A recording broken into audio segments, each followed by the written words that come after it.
Hey, Tom, how are you? Good morning, Mayor. How you doing? I'm doing well. Be safe. Hello, Councilwoman Odom.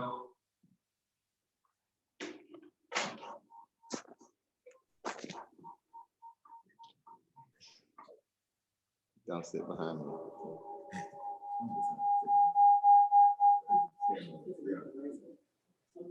It's the feedback. It's because you all are on in here.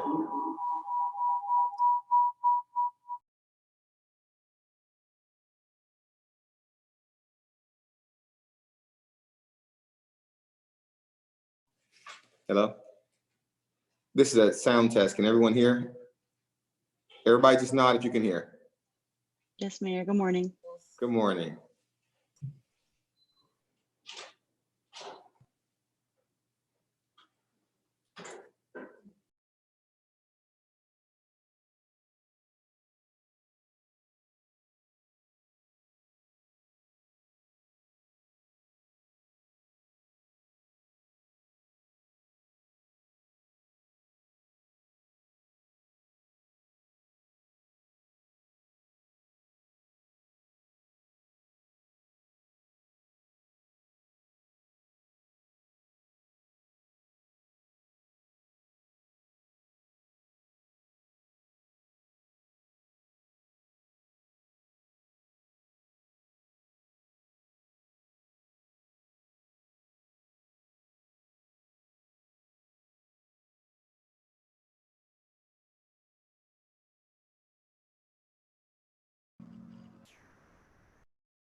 Good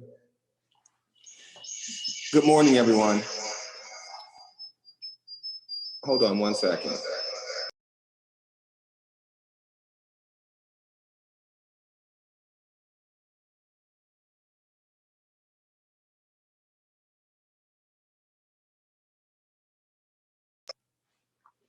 Good morning, everyone.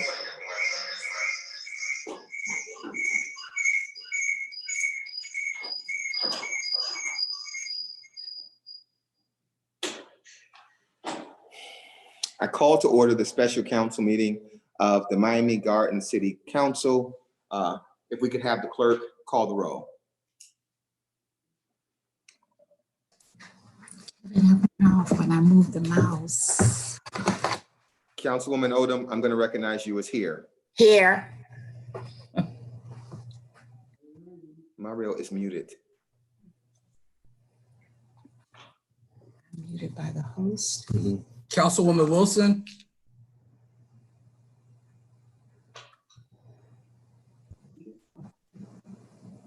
It says that I'm muted by the host. Okay, great. Councilwoman Wilson is here. Councilman Iguodaro. Councilman Lima. Here. Councilman Williams. Vice Mayor Harris. I'm present. Mayor Gilbert. I'm here. You have a quorum. Okay.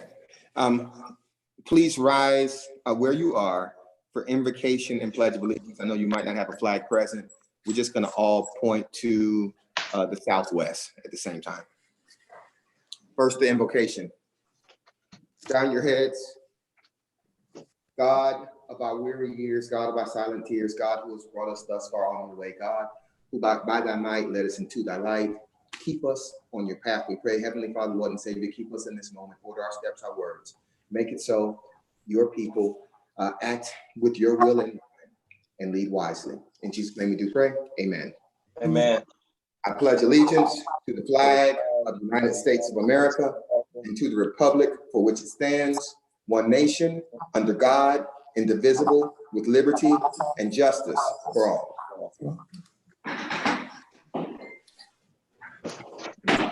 You all can see I have on sweatpants and a suit and a shirt and a tie.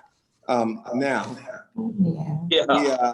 You should have told us what the dress attire was going to. listen, I started to come in like, you know, some other stuff, but this was the consensus attire. Before we go into order of business, I'm going to have the city clerk, I'm going to read something and then I'm going to have the city clerk read something.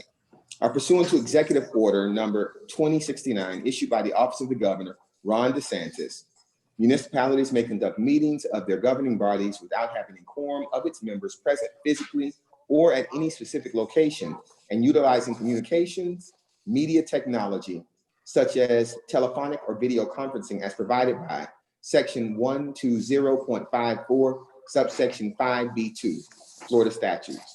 Procedures for the public comment will be explained by the city clerk shortly. The members of the city council appearing remotely for this meeting are Vice Mayor Harris, Councilwoman Lily Q. Odom, Councilman Reggie Leon, Councilwoman Katrina Wilson, and myself, Mayor Oliver Gilbert, and Councilman David Williams. The city manager, Cameron Benson, city clerk, Mario Bataille, and city attorney, Sonia Knighton-Dickens, are also appearing remotely. The meeting will be open with a moment of silence. We've done that already, and a pledge of allegiance. Mr. Clerk. All right, thank you, Mr. Mayor. Just for the record to note, Councilman David Williams Jr. is present to this meeting. On March 20, 2020, Governor Ron DeSantis issued Executive Order number 20-69 relating to local government public meetings. The governor's executed order suspended current laws that require a quorum be present in person and that a local government body meet in a specific public place. It authorizes local government bodies to use communication media technologies such as telephonic and video conferencing as provided in Section 120.54, subsection B, subsection 2 of the Florida statutes. Chapter 28-109 entitled Conducting Proceedings for Communications Media Technology of the Florida Administrative Code provides the procedures to be followed to conduct a proceeding by means of communication media technology or to provide access to a proceeding by use of CMT. The governor's order does not waive any other requirements under the Florida Constitution and Florida's government in the Sunshine Laws. The city is using Zoom to hold this virtual council meeting. The Zoom platform does not require the public to purchase or download any additional software or equipment to watch this meeting. Zoom is a cloud platform for video and audio conferencing, collaboration, chat, and webinars across mobile devices, desktops, telephones, and room systems. Public comment will occur as they always do at the council meetings during public comments. When the mayor opens the meeting for public comment, anyone wishing to participate will have 2 minutes to speak. How will residents be recognized to speak in the Zoom application? If you are using a mobile device, click the raised hand button on the bottom. If you're using your computer or personal computer, click on the icon participants on the bottom of your screen, and then you will see the option to raise your hand. There are 2 ways to view the meeting on your screen. 1, gallery view, and 2, speaker view. Gallery view allows you to view all participants at the same time on your screen. In speaker view, whomever is speaking will be viewed front and center, while other participants will be on top in smaller squares. Please make sure to mute your microphones when not speaking. If possible, use headphones to mitigate sound feedback. When addressing the city council, please state your first name and your home address. All comments submitted will be included as part of the public record for this virtual meeting and will be considered by the city council prior to any action taken. Everyone participating in the virtual meeting is required to maintain decorum. No clapping, applauding, heckling, or verbal outbursts or opposition to a speaker or his or her remarks shall be permitted. No signs or play cards shall be allowed. No person other than the person having the floor shall be permitted to enter into any discussion, either directly or through the mayor through the mayor. No question shall be asked of a council member except through the mayor. Any person making personal remarks or who shall become boisterous, rowdy, disruptive, or making personal comments while addressing the council shall be barred from further participation in this virtual meeting by the mayor. If at any time during the virtual public meeting, the ability of the public to listen or participate is interrupted due to a technical problem, the meeting shall be suspended, shall immediately be paused during such time and will resume when the technical problem is corrected. The city has published the agenda as well as properly noticed this virtual meeting. Additionally, the public will be given the opportunity to provide public comments during the meeting. Mr. Mayor, members of the council, are you comfortable with all the notices, provisions set forth of the rules and procedures for the meeting? Yes. Yes. Yes.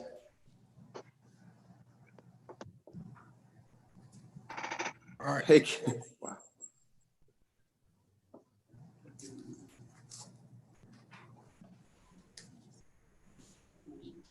Okay. It seems to be that all the council members present responded yes. Am I correct? You're Yes, right. Mr. Mayor. Yes. Okay, thank you. We're gonna move into the order of business now. In the order of business, the council has been provided an agenda. On the order of business, are there any additions or changes to the order of business? Mr. Mayor, Yes, ma'am. I like to pull under the consent agenda. I like to pull item 710. 7 what? I think it's 710. 710. 7.10. Okay. That's under our consent agenda. Mr. Mayor, Yes, got it. I would like to pull 7-1. 7-1. Got it. And I'd like to pull 7-3. And I'd also like to, I co-sign on comments for 7-1. 7-1. Okay, so 7-1 is pulled. So what I have is a pull 7-1, 7-3, and 7-10. Is that correct? I have comments on 710 also. Well, we're gonna be able to make comments Okay. once it's pulled. So once it's pulled, we're good. Okay, so I'm pulling 7-1, 7-3, 7-10. Is that correct, everyone? Yeah, that's right. Yes. Okay, could we have a motion on the agenda as amended? Motion. Second it. It's been moved and properly seconded that we approve the agenda as amended. All those in favor signify by saying aye. Aye. Aye. Those opposed? Show the agenda adopted as amended. We're now on to public comment. Ms. Clerk, Madam Clerk, or Mr. Clerk, whoever's taking care of this part, are there public comments in queue? The city clerk hasn't received any pre-registered public comments. Okay, public comment is open. You all will tell me if someone recognizes or raises their hand. Okay, thank you. Public comment is closed. Mr. Clerk, could you read the consent agenda? Consent agenda, item 7.2. A resolution of the City Council of the City of Miami Gardens, Florida, authorizing the mayor, city manager, and city attorney to pursue a partnership with Career Source of South Florida to provide disaster relief employment through the Disaster Dislocated Worker Program, providing for adoption representation, providing for an effective date, and this is sponsored by Mayor Gilbert. Item 7.4, a resolution of the City Council of the City of Miami Gardens, Florida, awarding invitation to bid ITV number 19-20-006, municipal garage elevator lobby enclosures to Sun Eagle General Contractors Corp., authorizing the city manager to issue purchase orders on an as-needed basis in an amount not to exceed the allocated budgeted amount for this purpose, providing for adoption representation, providing for an effective date. This is sponsored by the city manager. Item 7.5, a resolution of the City Council of the City of Miami Gardens, Florida, authorizing RJ Bear Company, Inc. to provide services for the Stormwater Master Plan update in an amount not to exceed $177,782.94 in accordance with the terms and conditions of the continuing service contract issued under RFQ number 18-19-008, providing for adoption representation, providing for an effective date, and this is sponsored by the city manager. Item 7.6, a resolution of the City Council of the City of Miami Gardens, Florida, authorizing a change order to General Asphalt Co. Inc. for the Northwest 207th Street Right Lane Extension Project to ITB 18-19-022 in an amount not to exceed $38,000 and no cents, providing for adoption representation, providing for an effective date, sponsored by the city manager.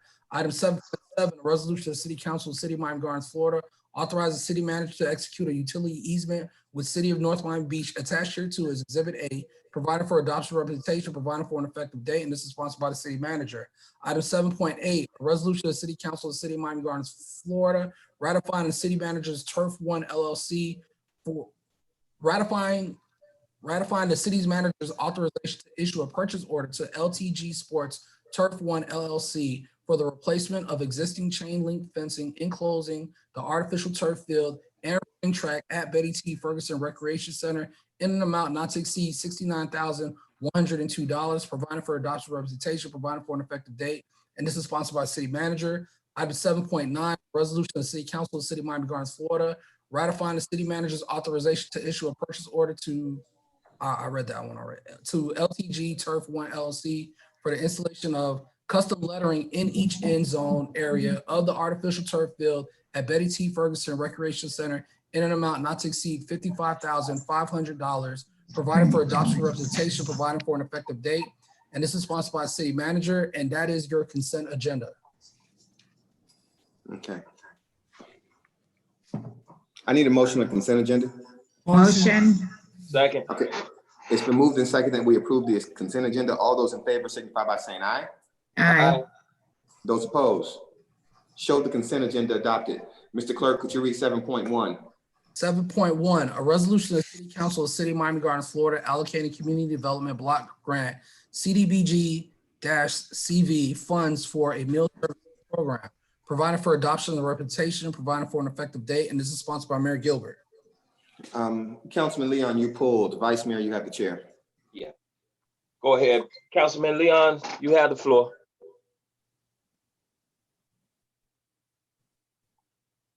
Councilman Leon?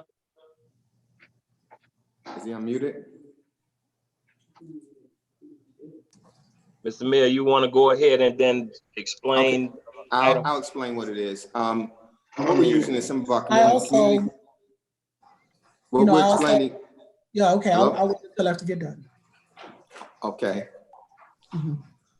What this item is using some of our community development block grant dollars to use to essentially provide meals during this time. The item won't last longer than the state of the emergency that we've declared. People might, because of the extraordinary unemployment that's happening right now, there'll come a time when people really need to eat. We want the ability to provide meals, and that's what this is. We have the money available through the community development block grant dollars. We got an allocation through the last, I guess, stimulus package, and they waived the public sector requirement or the public interest requirement so that we can actually provide these meals through that funding. I got a So with question. that, I'll move the item for discussion. I second. Second. Okay. Councilman Leon, you wanted to, you pulled the item, so you want to go ahead and what's your opinion about it? Yeah, I mean, Mr. Mayor, I think this is a good idea. However, I'm already out and we're providing meals to some of the senior facilities on the east side of the city. And just based on the dollar amount that I already had, I have a waiting list which will exceed what I'm able to do right now. So when you add what I'm doing and you add this 1,000 in, I don't think it'll be enough, because I'm looking at Robert Sharp Towers, Walden Pond, and I know we have, I think, St. Monica on the other side of the city. So if we can just, my thought process is, like I said, I already have a waiting list and I'm feeding 100 people a week. And I think we need to just take the number up slightly. If the funds are available and looking at it look like they are. The Mayor? funds, okay, Mr. Mayor, I mean, Vice Mayor, is it me? Yeah, go ahead. Vice Mr. Mayor? We have some flexibility there, and we're also have the ability to get refunded, hopefully through FEMA for our expenditures because of this. So we can, I think we've allocated to spend $150,000. We can increase that and go up to $300,000. We have the money there, and we only spend it if we need it, and this is only going to last as long as the state of emergency. So we can do that. If that's acceptable, I'll amend my item. I mean, Vice Mayor, Councilman, I have a question. oh, Councilman Williams, go ahead. You have the floor. Don't we have money that we feed our seniors twice a week at Betty T? And since we're not doing that, what happens to that money? That's money that we run through the Parks Department, and a lot of that is provided through members in their Silver Slipper memberships. I don't know what happens when they don't sign in, whether we get that money back, but any of that money would still be in the general fund. So that would be general fund dollars. These aren't general fund dollars that we're using, they're community development block grant dollars. The general fund dollars that we would use for those programs is different, and the meals themselves are different because they're not itemized meals, so they're not singular. They're providing bulk meals, and it's not necessarily that extensive. So this is going to be something completely separate. That money will still be there in the general fund for council to allocate if it's there in some other way. Mr. Vice Mayor, I think Councilman Leon had the floor next, madam. all righty, no problem. One other question. In my thought process in distributing these, we will be setting these up on all sides of the city. So, and this is not only for seniors, this is for everybody, right? This is going to be for everyone. The plan right now, as we put it together, is to distribute through some of the part-time parks employees and parks employees who we've been paying the whole time, but we're not necessarily doing a lot of work because we're not open with our parks. So we have a number of employees that we think we can retask to do this. It will be for every side of the city. It will not just be for seniors. It'll be at least 1,000 meals a day for 5 days a week. And And my how many last meals- point, Hold on. my last point is that as we go up with the number, I mean, you said we have the Parks Department that can control this. So we can kind of watch it. If the people aren't showing up, we can scale back. So We absolutely can. Okay. And your idea about Sharp Towers and St. Monica's and the senior centers, areas where we have concentrated seniors, it would be good just to deliver meals there. because in delivering meals there, we're not encouraging them to come outside of their homes. And so it would be, that's a very good idea. Thank you for that amendment. Ms. Odom? Yes, I think we've sort of touched on it, but however, I applaud Councilman Leon for the concentration at the senior centers, but we also need to look at these parents who are not working that have children. And certainly that we need to focus on those people as well. I mean, there's absolutely nothing with taking care of those senior citizens that are within centers, but remember that those centers are obligated to feed those people.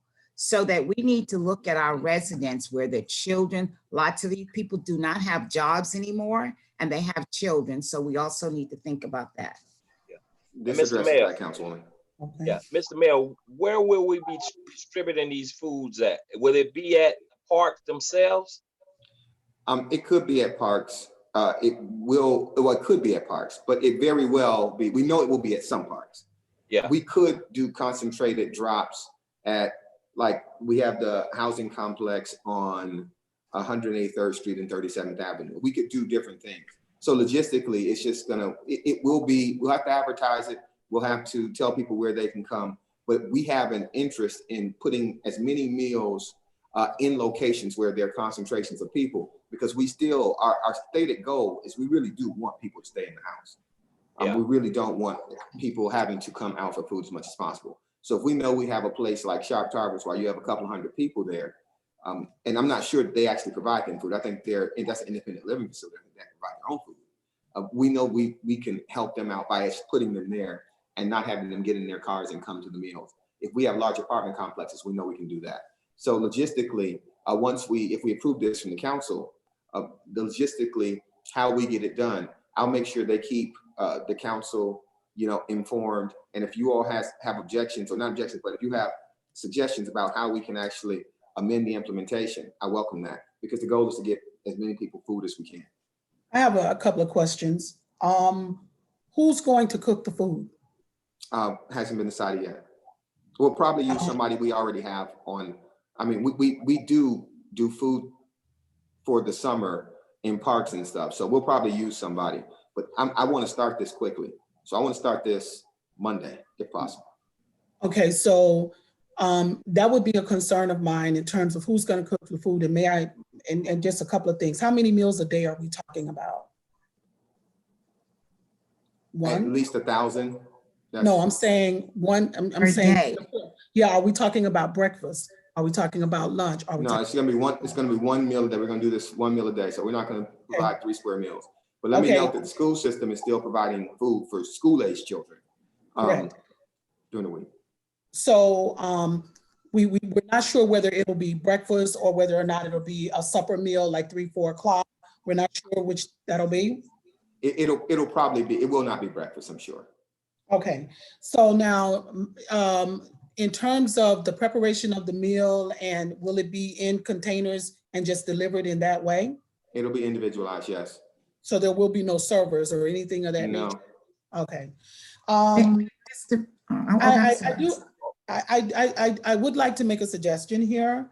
I think that when we take a look at vendors, we have a lot of small businesses that are in our community that may be experiencing some hardships in terms of either being closed or, their pay is down and they have full kitchens. Is there anything that would prevent or preclude them from participating in Miami Gardens, feeding Miami Gardens?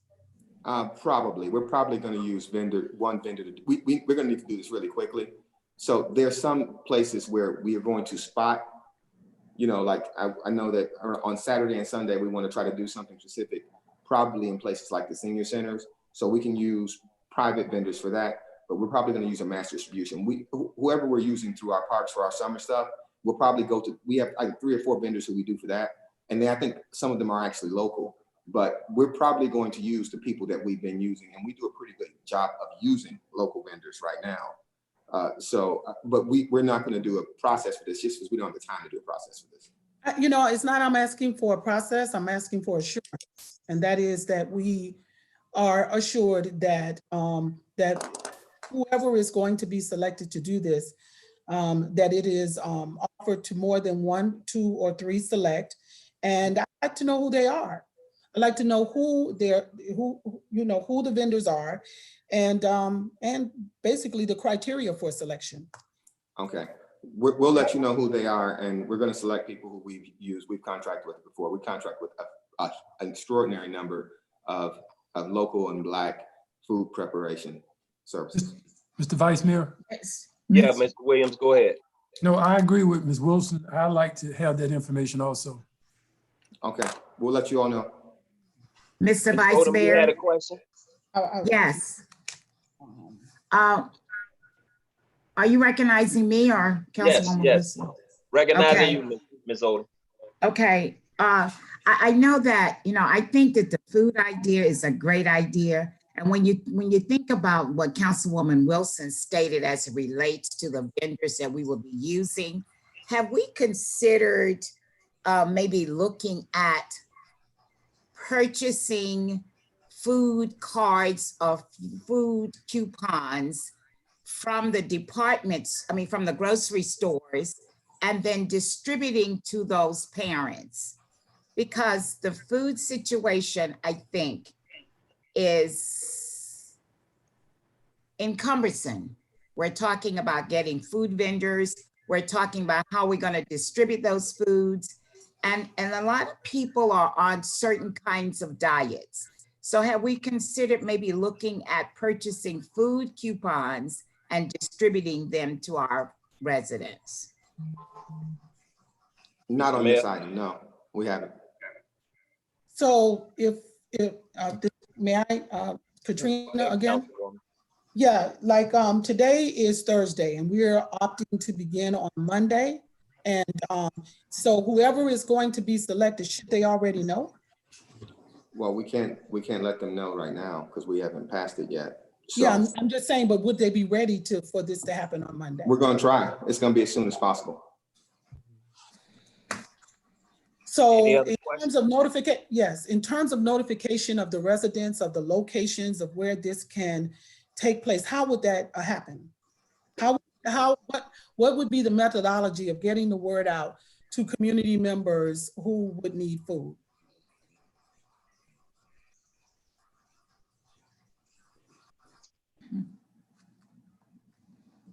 Mr. Mayor? We'll do a good job of getting it out, get the word out. We'll publicize it on TV, radio, emails. We'll get the word out. We'll contact our church members. Right now, we're partnering with churches who are doing food distributions. Trinity, Antioch, Cooper's Temple, Mount Hermon is sponsored by the Miami Dolphins. So we have a fairly extensive network and a pretty solid ability to get the word out on this. And to the extent that we're actually going to be doing it at set locations. So if, for instance, we're going to Sharp Towers, we just have to coordinate with Sharp Towers. We're going to St. Monica's, we just have to coordinate with St. Monica's. If we're going to Walden Pond, we just have to coordinate with Walden Pond. If we're going to the apartments on 37th Street, we just have to coordinate with the apartments on 37th Street. To the extent that we're doing big places, it's a lot easier. But where we're setting up at our parks and telling people times so they can be there, we'll get the word out, we're advertising. Things like this, they move pretty quickly when you put them on the internet and social media. Mr. Vice Mayor? Yes, Ms. Odom, go ahead. How are we determining who we're going to give it to and when and where? We're talking about what, 2 or 3 days? Right. That's going to be determined? Well, we have a pretty good staff who does this, and they're not foreign to doing this. So That I'm aware of. yeah, so Yeah, no, I think the staff is not what I'm questioning. I'm not either. notification of people. And yeah, I think I know that we'll we have definitely be able to get people there. I would be surprised if there was food left over.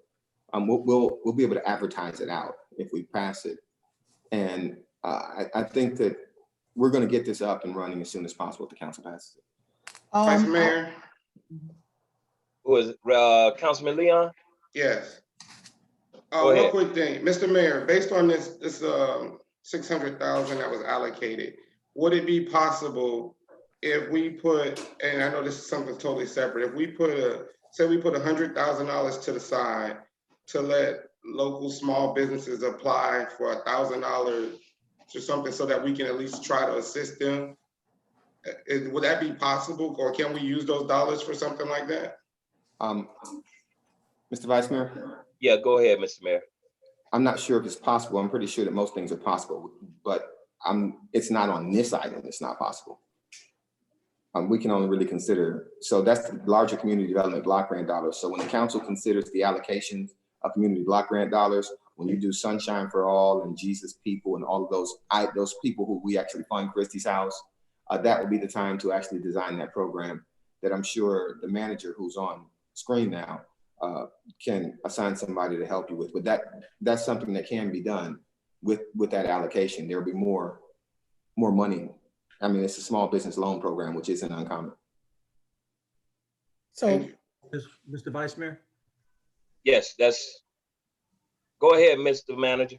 Thank you. I just want to let you know, Jeanette Smith is already looking at those funds to develop programs to bring forward to you.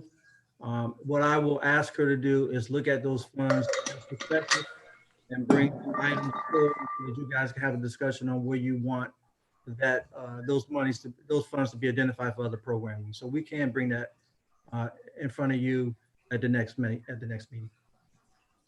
Then you have the floor. Councilwoman, you gotta wait till they recognize you. okay. You have the floor, Ms. Wilson. Go ahead. Thank you so much, Vice Mayor. In terms of the overall amount of $150,000, did we agree that that would be sufficient?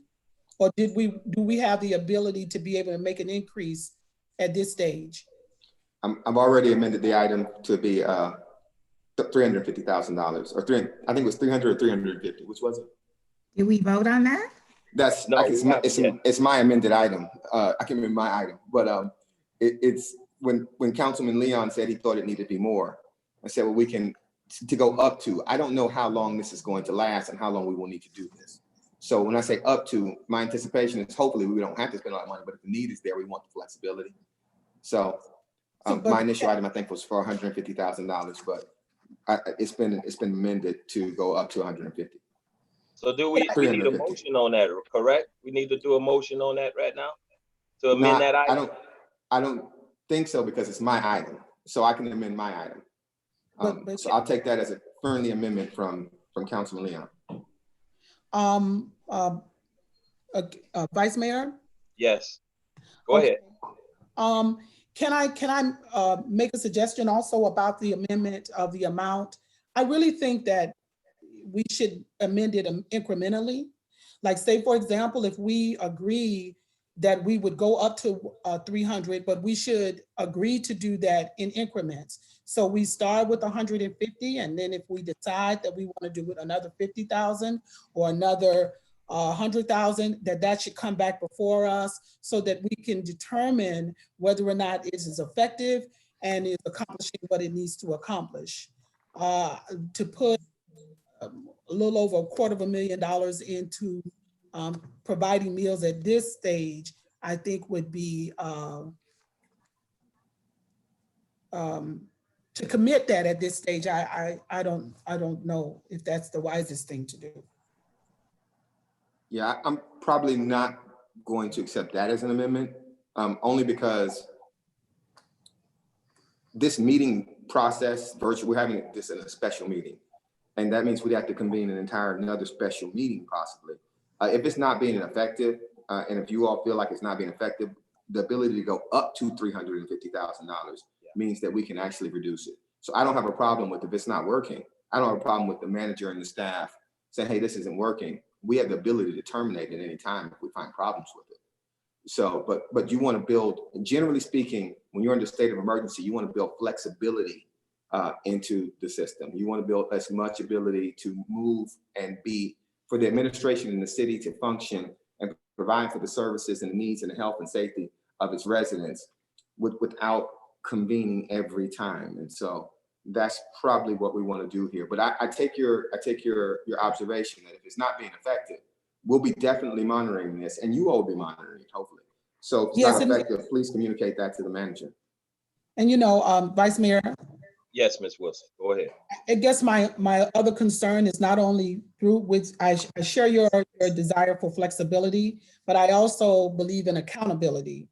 And so I want to make sure that these dollars are accounted for and are not just expended. And of course, before we know anything, we could be in a quagmire that we didn't anticipate.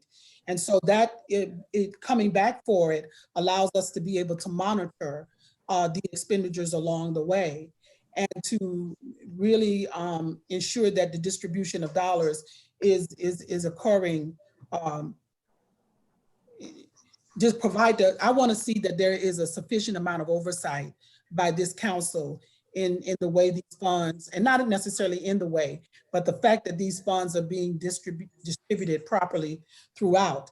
And $150,000 is a sizable amount of money, but to give $350,000 and we never see it again, I'm not comfortable with that at all. Okay, I appreciate that. We'll have the manager provide reports to staff, to council and staff. Are there any other comments? Are there any other comments on this? Excuse me, Vice Mayor. Go ahead, Mr. Clerk.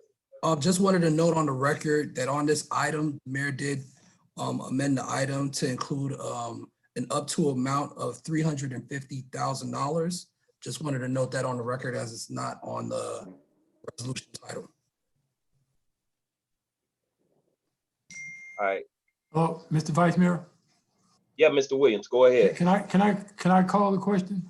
Yes. It's a voice vote, I believe. Oh, Yes, Mr. Williams, you wanted to say something real quick. yeah, I wanted to move, can we move this item forward? The item is already moved. This It's been moved and seconded. So I call the question. Okay. Mr. Vice Mayor, you just need to call the vote. Go ahead, Mr. Clerk. Councilwoman Wilson. All those in favor? All those in favor, Aye. Aye. say the item passes. What, you gotta do all those opposed? Any opposed? There's no opposed. Any opposed? No. I'm opposed to the up to 350,000. I'm not opposed to the item. I'm opposed to the amount. I just think it's too much without any accountability. I also oppose the increase as well. So are we opposing? So They just voted, it's just a No, no vote. I don't have a problem with the item. I think the item is excellent. I think the amount of up to 350 is what I'm uncomfortable with.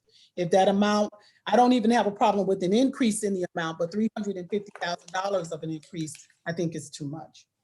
But we amend. It's not coming back before us. You see what I'm All saying? right, but we amended that. The mayor amended his item to include that. So Yeah, Vice Mayor, I believe that we just count Councilwoman Odom and Councilwoman As no vote. Leon, there's no votes. Odom, yeah, there's no votes. That's fine.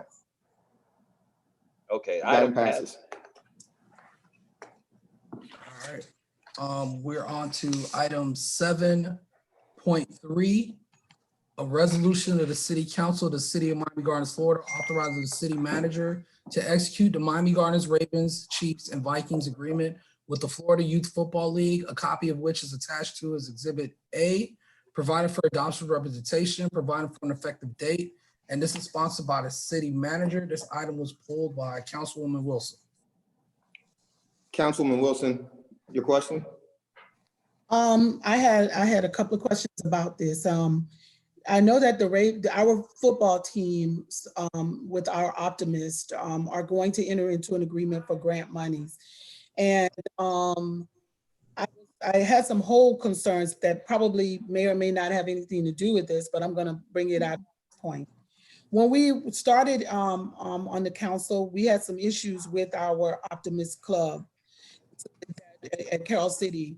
And there were meetings that were supposed to have been called with the parents to address those concerns, and they were never held. Someone canceled the meetings and they were never rescheduled.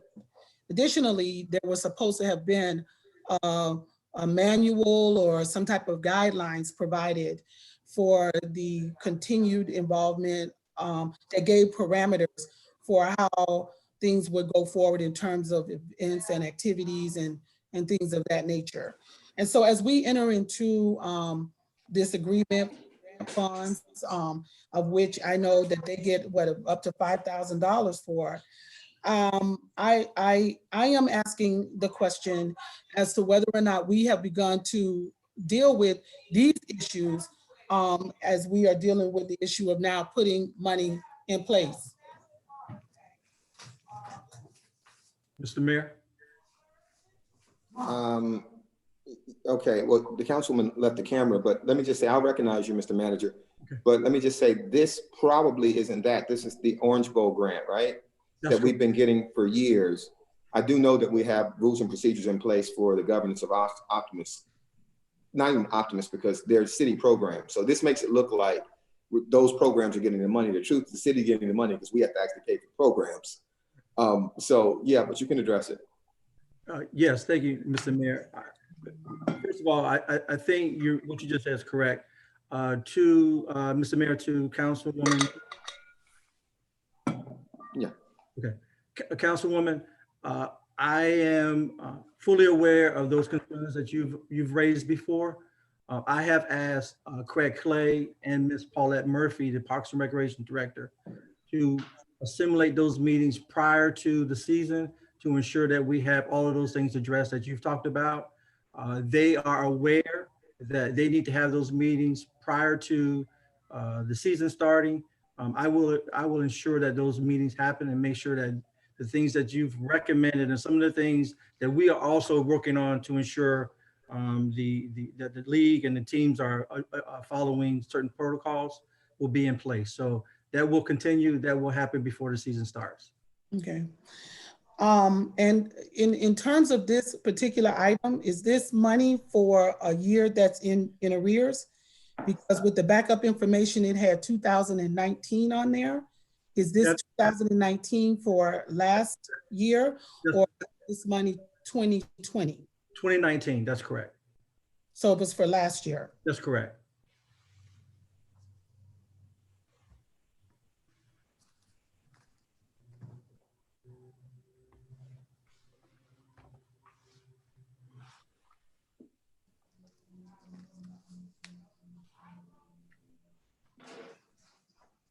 Okay. Thank you, Mayor.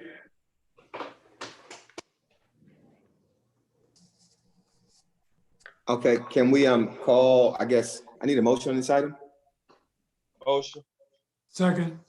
It's been moved and seconded. All those in favor of approving this item signify by saying aye. Aye. Those opposed, show the item adopted.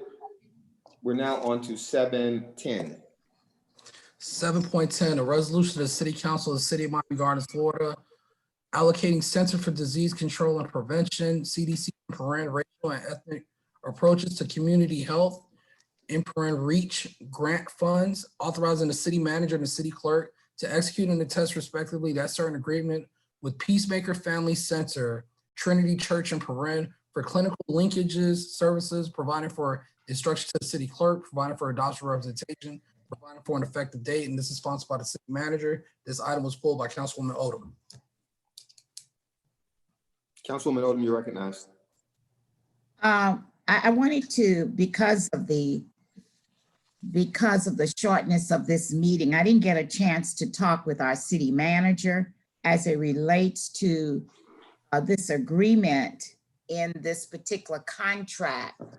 And it states that it's $39,145.98 for a period of 6 months. Does that mean that's each month this particular agency will be granted these funds? Or is it the funds? I don't quite understand it. So can we get the city manager to discuss this for us, please? Mr. Mayor. Mr. Manager, go ahead. Thank you. Mr. Mayor, if you don't mind, I'm going to call Tamara LaBruce to respond to the question. Thank you.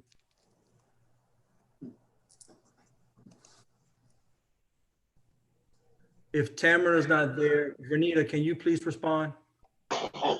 She's there. She just needs to be unmuted. Oh, okay. Thank you. Good morning, everyone. I had to be unmuted. Good morning, Councilwoman. So in February, we came to you with the first half of the CDC RFP process. The clinical linkages we did not receive a proposal for that at that time. So we carried out the second process. So the amount that you're talking about is for the entirety of the 6 months, which is from April to September 29th. So it's $39,000 for 6 months, not per month. Oh, okay. All right, thank you. You're welcome. Mr. Mayor? Mr. Williams, you're recognized. I'm not clear as to what this is. Can someone explain that to me? What this is saying? Ms. LaBrue, could you address that, please? Yes. So as I mentioned earlier, we held an RFP process that is the way that we activate our strategies, which is part of our CDC grant. So when we did that in February, there were 4 areas in the RFP process. The clinical linkages is the one area that we did not receive any proposals for. So we repeated the process and received the proposal this time from Trinity. In essence, the purpose of that work is to work with a health navigator, a full-time health navigator whose job it is to help people in Miami Gardens access healthcare within Miami Gardens and other places as a way to ensure that they're going to the doctor. And if they run into any barriers getting to the doctor, for example, if someone doesn't have health insurance or any other kind of barrier, then that person would work with them and address whatever those barriers are and get them the services that they need. This is a required strategy within the CDC grant, and it's something that we were already doing, but Catalyst Miami was the provider. And when we went into the year 2 RFP process, they decided not to apply. So then we ended up with another vendor, which is now Trinity, to activate that particular strategy. So it's a required strategy as part of our CDC REACH grant that we're implementing. Couldn't we have strategized or dealt with agencies out there that have experience? I don't know what kind of experience peacemakers have and navigators. All the healthcare centers should have a navigator that they utilize. I'm sorry, what's the second part? Mr. Williams, through the mayor, he's saying, could we have used organizations who have experience in doing this? He doesn't know what type of experience the peacemakers have to do this.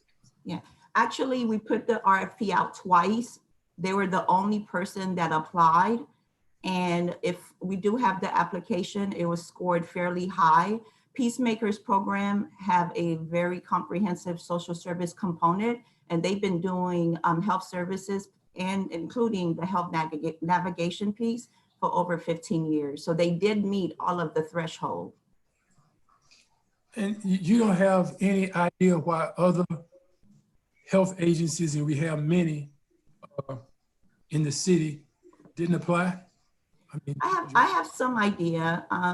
So one of the challenges that we ran into, Councilman, is that this person's job is to make sure that anyone in Miami Gardens is referred to any kind of service that they need. So for example, Jesse Trice, who is a federally funded community health center, probably is one of the first organizations that would come to mind, and there's other organizations like that.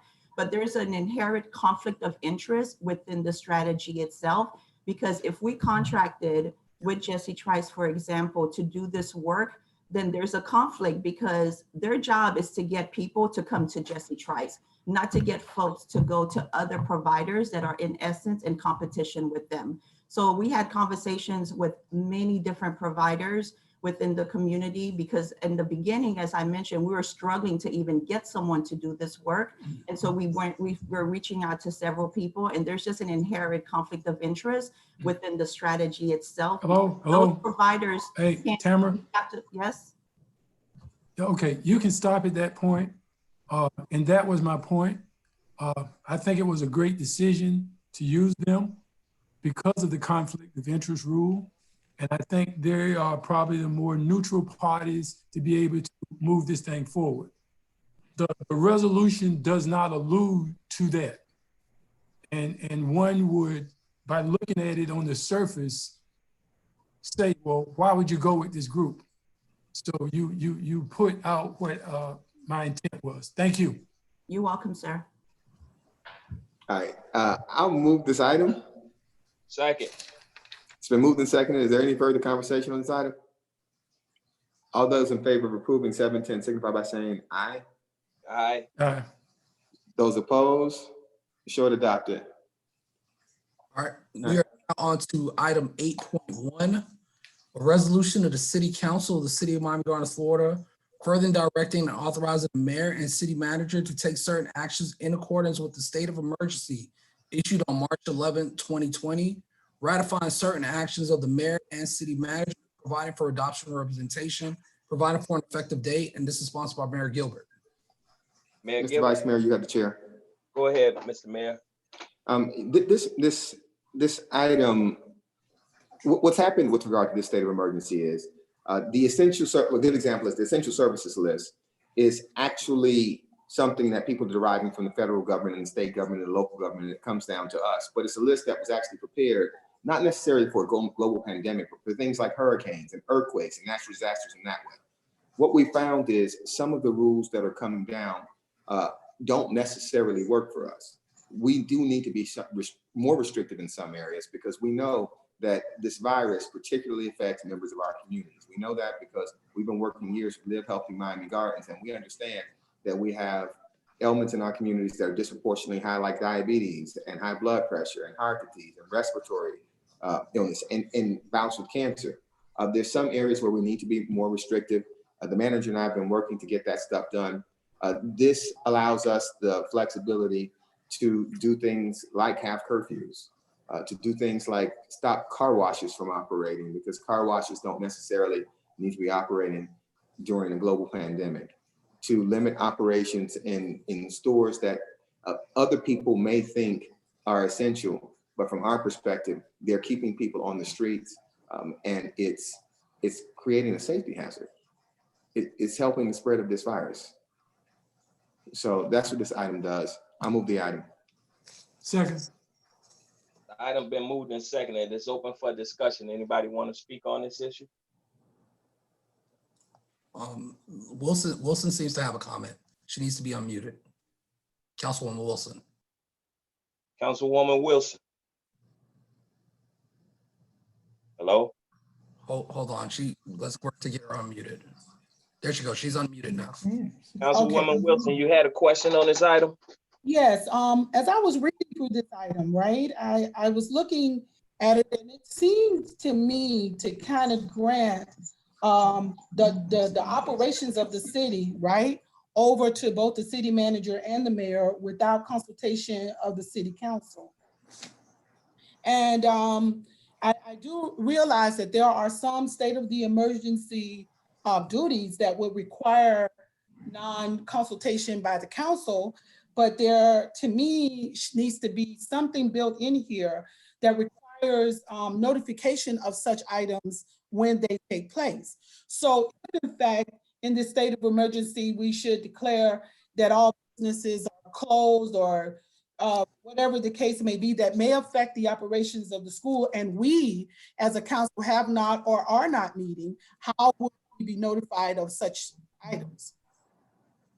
And I want to ensure, like in this whole process of this state of emergency, one of my biggest concerns and issues is that since we are adapting to this new remote method of communicating, that we are not fulfilling, I won't say not fulfilling our responsibilities, but that the duties of this city are still coming before us so that we can have knowledge as well as some kind of idea of as to what is going on. Because we haven't had meetings since March, which has been about almost 6 weeks. And I mean, does this mean that we won't, meet again? If not, then how will we be notified of those kinds of operations that are taking place, and which ones require the city's, this council's oversight? It actually doesn't say that, Councilwoman Wilson, through the Vice Mayor. Yeah.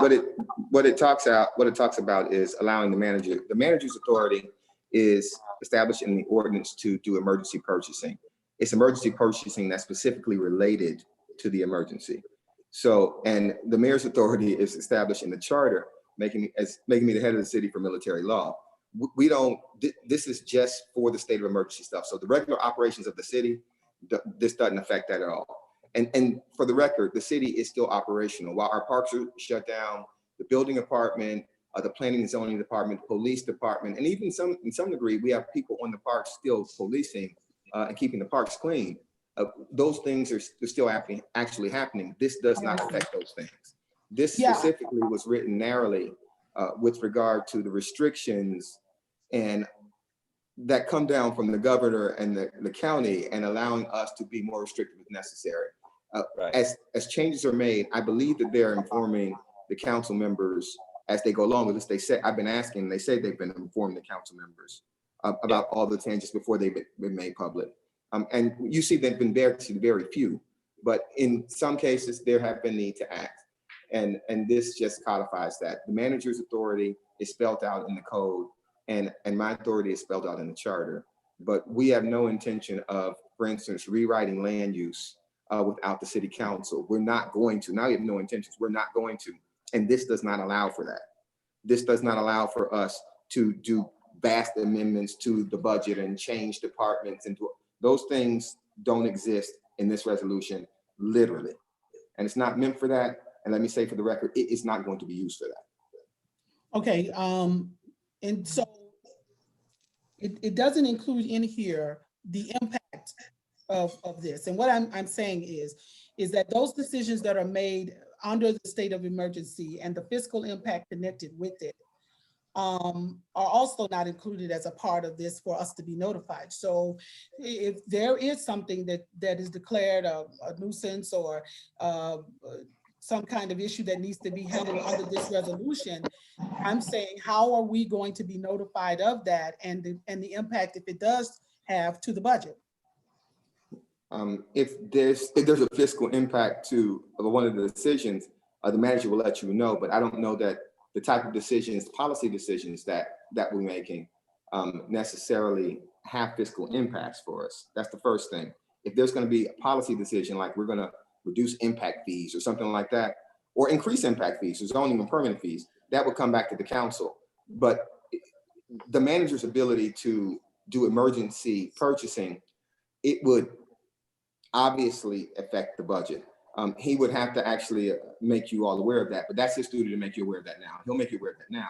So I can tell you, I know the manager had to step off the call and we have Deputy Manager Clay on. I can tell you that we are spending money right now. It's money that we have, and it's money that we will probably get reimbursed by FEMA, but we're not in a horrible position with regard to that right now. Mr. Clay, you can chime in a second. And the money we just spent was community development block grant dollars, which was unbudgeted money because it was an extra allocation that came from the federal government. We made the decision to keep our part-time employees employed. We didn't furlough people or fire people because of this. And so we've been trying to use people in different places if possible. Everybody's on call. Most people are working from home. So there is some financial impact. It hasn't been extraordinary now, but towards the end of this meeting, I would like to talk to this council about, in my report, about what we need to do going forward in preparation for this being prolonged. And because I think that we need to prepare our minds from a different perspective. You all are relatively new to the council. So, but when I came back on the council a long time ago as a council member, we were in hard financial times. I'm not saying we're going to be there, but I am saying that we will have to look at the city operations in a different way because we're going to have to ramp back up in some ways. Right. So that is going to be an ongoing conversation, Councilman Wilson, that the manager will be having with you all, and that I'll be having with you all, and we'll be having as a board. So that's something that we're going to have to discuss, and it's not lost on any of us that all of these decisions that we're making have possible consequences. Okay, so I want to, by way of this resolution, request at least some type of weekly report from the city manager's office on our emergency activities, along with any fiscal impact that is occurring as a result of those activities. Absolutely, Councilwoman. Thank you. I think the city attorney has something. Oh, no, Mayor, you answered it. I was going to say that there's no power given to either you or the manager by this resolution that you don't already have. It's just this resolution is specifically related to the COVID and the fact that things come up quickly. So the mayor might have to issue executive orders. Executive orders come from the executive branch. So he has to be the one to do that. Administrative stuff happens under the manager. That's by charter. So this was simply to deal with it since we never dealt with it before. And quite frankly, because when we first did the emergency resolution, we didn't outline everything that needed to be outlined because none of us had ever dealt with COVID. We had only done this stuff for hurricanes. So I just wanted to be clear why we had to do it this way. Yeah. I am frankly, that was one of my last concerns at the meeting. And that was that we had not had a pandemic before. And so being in a declaration of an emergency situation like that left us with no real understanding of what those protocols looked like. So this is very helpful to me because it gives me a better sense of what to expect as it relates to our city going forward. But at the same time, I still like to be kept abreast of what's happening. Absolutely. Because you have a lot of people that are shut in and who are afraid. And so when you can give them good, solid information and as a council be on one accord about that, it helps make sure that our messages are clear, concise, and consistent. Ms. Wilson, Yes, can I sir. say something right quick? Yes, sir. There's a lot of things that's going on and a lot of information that's being disseminated down that I think that because of sunshine laws, we can't discuss a lot of things amongst ourselves. Yes. So in my report, I'll tell you some things that's happening too, but I can't call you guys and say, but this is going on and this is going on, but the information is being shared. Cities. Okay. Thank you.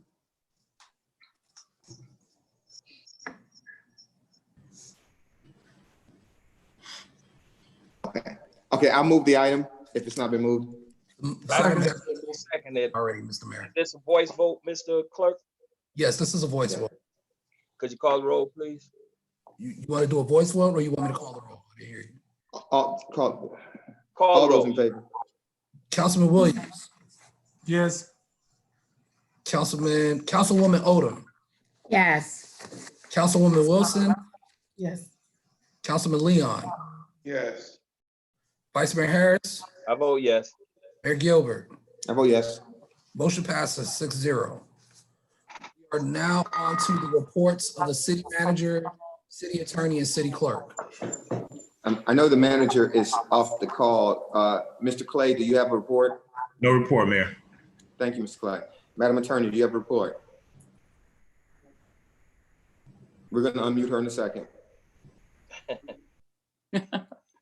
I don't have a report, so to speak. I sent you all the quarterly litigation report, I think at least about a week or so ago. And other than that, I want to compliment the clerk and the mayor, specifically during the emergency, specifically the clerk for getting this together. It is novel and he did a good job. And Ms. Wilson, prayers are going up for your sister. And that's it, Mayor. Right. Mr. Clerk. I have no report. I just have one thing I want to say. Thank you, Sonia, for that comment. But really and truly, I want to give a shout out to Deputy City Clerk LaChara Bostic.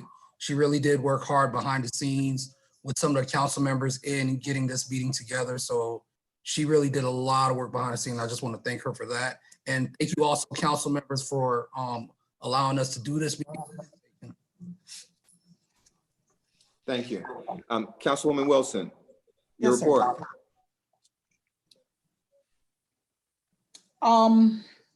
I wasn't expecting that, sorry.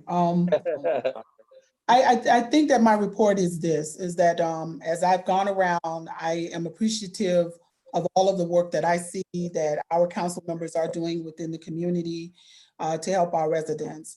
I do know that we have employee, employment is a concern throughout our nation right now. And I think that a spirit of grief is probably going to blanket us as we lose so many lives. I would like to be able to say that if there was one report that I would like to make is that I think that we definitely need to look at ways in which we can provide mental health counseling for our residents and for our community to be made available for those people who might be hit hardest by this, whether it is economically, whether it is physically or what, but the support mechanism of our city and how we care for our residents post-COVID and even during it is going to be an essential part of our overall healing. And so with our seniors and our children and our families that are experiencing an intense amount of pressure as they homeschool, as they are unemployed, and as many of them are sick, is going to be a paramount concern for me going forward. So I would encourage us as we look at monies and our programming that we keep an eye open for the mental health part of this that's going to support everybody as we get through this on the other side. Thank you, Councilman Leon. Yeah, I just want to say to the city clerk and the rest of the city staff and our police department, you guys are doing a wonderful job. We know this is difficult. It's a strain on everybody.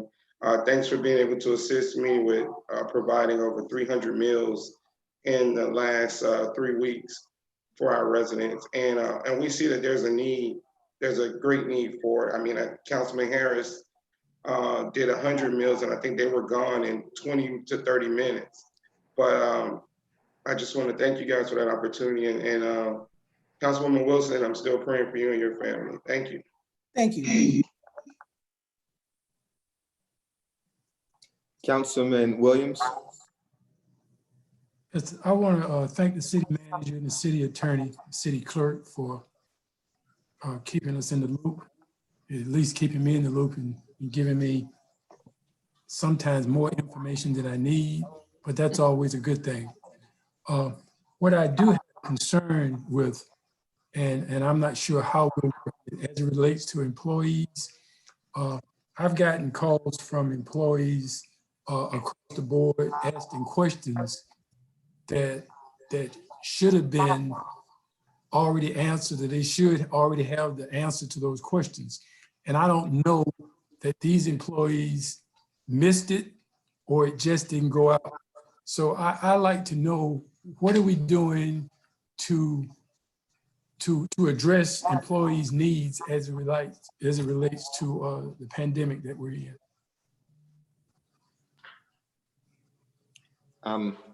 Well, I know that we have an employee hotline and they've been communicated with through their directors. You should probably talk to the manager or Mr. Clay about that on a call. They can inform you of all the things we're doing in their specific concern. They can definitely alter what they're doing to get information out to them. But we know that we have the employee hotline. We know that we've been telling them when and where to come and what to do and how they log in. So if there's something else, we definitely need to keep our employees well informed about the city's operations. Mr. Clay, could you make it your purpose to speak to Councilman Williams about that, please? Mr. Mayor, I forgot one thing, if I can. Sure. I'm sorry, I forgot to thank Tamara Wadley for the 222 rolling emails that she's been communicating out to us also. Ms. Deputy Clerk, mute Councilman Leon's microphone for the rest of the meeting. For the rest of the meeting. Thank you, Councilman Leon. You managed to get muted for the rest of the meeting. I hope that was the very last thing you wanted to say. All right? When we move to adjourn, you can just nod yes, because you can't speak anymore. You just came for Ms. Watley for doing her job well. And I didn't get it muted yet. You were muted. A lot of emails But Ms. Watley, I know you're watching. I appreciate your hard work. You've been Yes, I working. do So too. thank you for that, Tamara. Thank you. Keep on going. Councilwoman Odom. Wow, you call me. I too want to commend our staff, and I was really, the top of my list was Tamara Watley, who has totally kept us informed. But as the city manager already know, and I still have an issue when I'm seeing our first responders who have been doing a fantastic job. When I see them out in our community and they're not equipped with masks and all of that, as the manager, I was really yelling about that because I thought that our police officers, our first responders should be protected with their gears, with their masks, with their gloves, with even with garments on over their uniforms if need be. Because what's happening is that they're out in the public, they're exposed more so than anyone else. So I still have that because I go out and I'm seeing them and I don't see them with the mask on, and I have a problem with that. To also commend the city clerk's office for your for what you've done in terms of getting us together here. Thank you. That's the end of my report.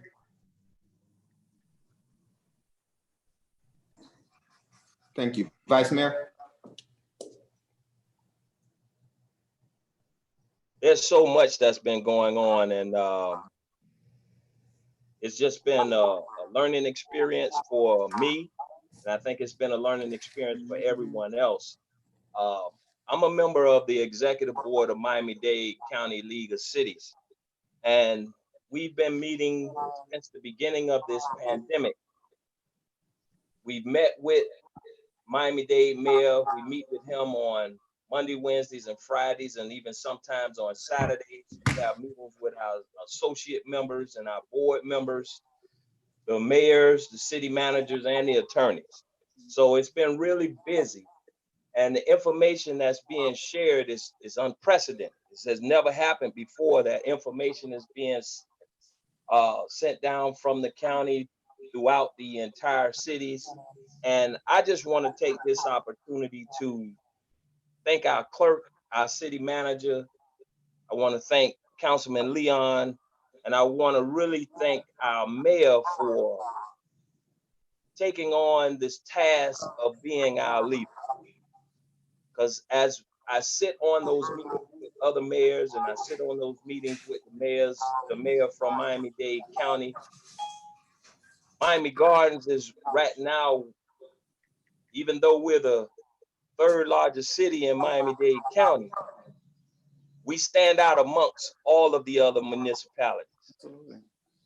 And people are looking at us for guidance. People are looking at us for inspiration. And I just wanted to take this opportunity to say that we're doing a great job under the circumstances. And soon it's going to be time for us to get back to not a normal life, but it's going to be time for us to start looking at recovery and start looking at how we're going to go about reopening our city. It's going to take some time, and we're going to use the professions, or we're going to be able to use that information that we get from our professionals, our scientists, our doctors, before we make those decisions. And Ms. Wilson, you mentioned about mental health services. People can call 211 and get help. Tamara has sent out all types of information. The Miami-Dade County League of Cities sent out information as far as associate members, hospitals that'll help with mental health services. And I think this is something that caught all of us by, not surprise, but it caught us off guard. So we've done a lot of work, and I just again want to thank the mayor for making those executive decisions that I know have been tough and to let him know that we all are in his corner and we all are working to provide the best services that we possibly can for our residents. Thank you, Vice Mayor. I have a report just on well, not a couple of things. It's going to be several things.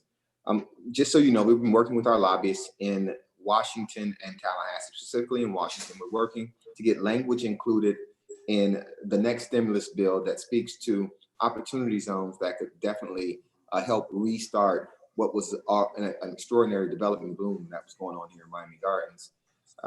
It would be, and it's one of many issues, but it's something that would be a job creator. And so we're working with that. We've also had very good conversations and interaction with the Department of Management Services, Jared Moskowitz, the director on the state level.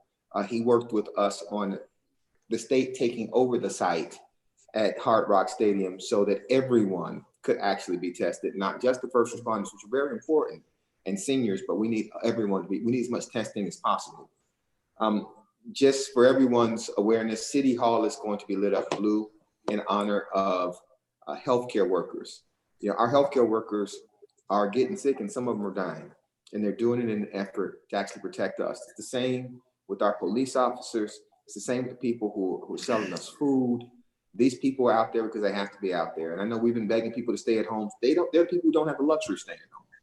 I appreciate them in ways that I can't truly articulate.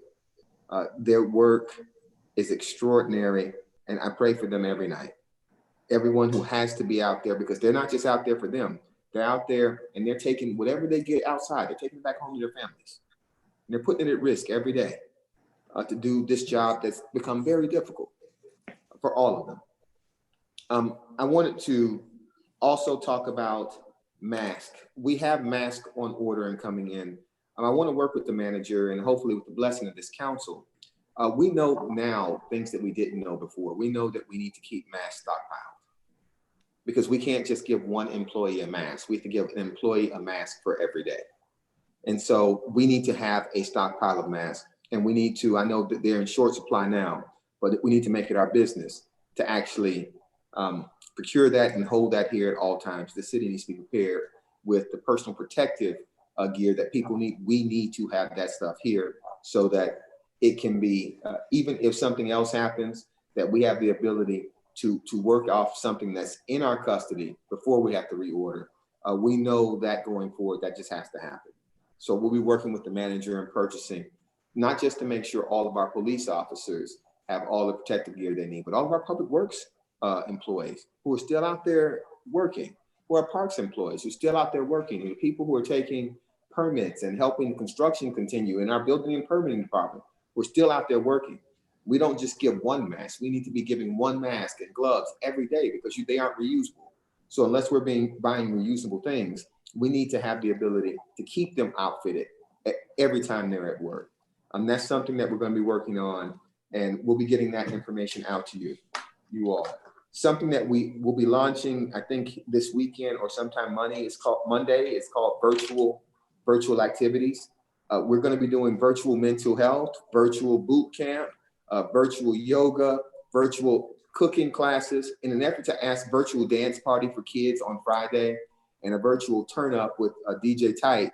I think it's on Friday night, but we're trying to encourage people to stay in the homes and give them programming through our website and through the Office of Civic Engagement that allows them and helps them stay in their homes. This is one of those times when, you know, we've typically been asking people to come out of their homes and be active. We need them to be active in their homes now because we know that this virus doesn't have cars or a bicycle. It doesn't walk. It only goes to places that we take it. It only comes back to our houses unless we bring it back to our houses. That's how this virus works. So we need people to stay at home and only leave for essential reasons, if at all possible. The virtual program that you all be getting advertising about will definitely help with some of that. It's my hope that people will take advantage of it. I also like to point out that we are performing better than the county average and the state average on census replies, but we can do better. And I would ask that every council member through their personal, Rolodexes and contact lists and social media, tell people, don't let this distract you from replying to the census because they don't want us to be counted like that. We need to make sure we're replying to the census.